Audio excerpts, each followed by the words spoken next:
Now, getting caught driving drunk can cost you your job, and even though it happens outside the workplace, it can still be grounds for dismissal. Let's find out more about that and other conduct that can get you fired from Hedda Schensema from Cliffe Dekker Hofmeyr attorneys. Hedda, thank you so much for your time and good morning to you. Now, this is very important, I think, for all South Africans to take note. Can drunk driving actually cost you your job?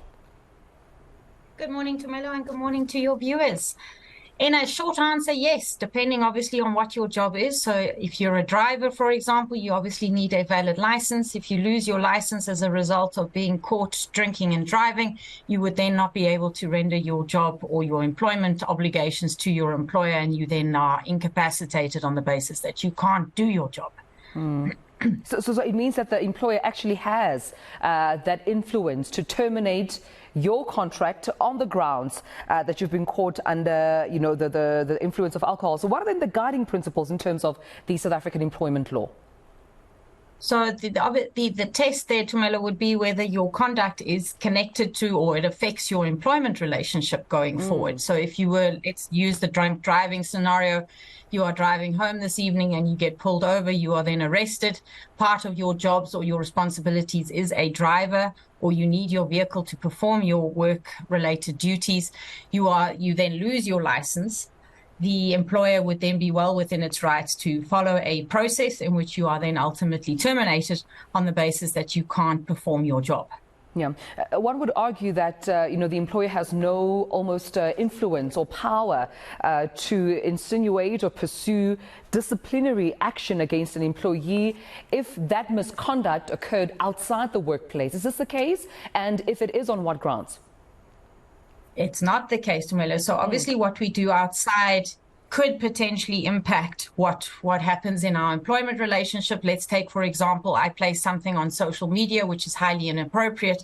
I speak about my employer on social media, or I sexually harass somebody outside of the workplace who I work with at a work function, for example, or in a social environment.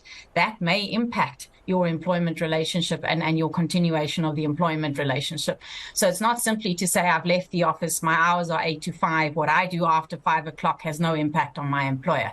It all depends on what your conduct is and whether or not that has a direct link or impact on your employment relationship. Right. So, Hedda, what does it then say about the responsibility that each employee have in terms of how they conduct themselves outside the workplace? Well, we must remain all lawful. We must conduct ourselves in a lawful manner. As we know now, Christmas is coming up, or the festive season is now coming up. If you know you're going to be drinking, don't drive. I mean, it's a pretty straightforward rule. We all know it. Unfortunately, a lot of people don't adhere to those rules. So it's not simply, as you'd already said earlier, Tumelo, that one can then use this as an excuse. Oh, well, I got caught. The fact of the matter is you got into a vehicle, you knew you were over the limit, and you then facing the consequences if you get caught.